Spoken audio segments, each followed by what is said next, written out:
জাহাজ সংকটের কারণে সমুদ্রপথে হজযাত্রী পরিবহনে বিলম্ব হচ্ছে বলে জানিয়েছেন ধর্ম উপদেষ্টা ডক্টর আ.ফ.ম. খালিদ হোসেন।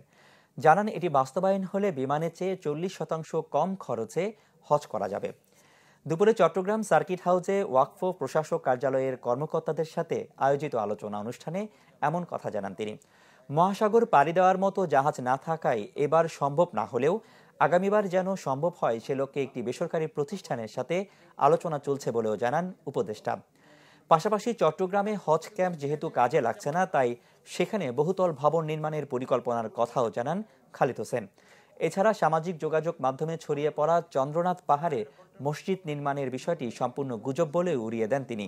সারা দেশে 2,57,437 একর এবং চট্টগ্রামে 6,726 একর ওয়াকফর জায়গা বেদখল হয়ে আছে বলে জানিয়ে তা উদ্ধারে কাজ চলমান রয়েছে বলে জানান ধর্ম উপদেষ্টা।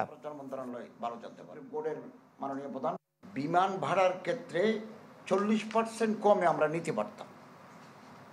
তো এখনো পর্যন্ত হজের কার্যক্রম 26 সালে আমরা শুরু করেছি, তো আমাদের জাহাজের ব্যবস্থা হয়নি বা কোনো কোম্পানি এগিয়ে আসে নাই। আমি আবার ওটা চেষ্টা করে দেখতে পারি, পানির জাহাজে করলে হয়তো আমাদের কিছু কোটা বাকি থাকে, এটা আমরা পূর্ণ করে ফেলতে পারবো।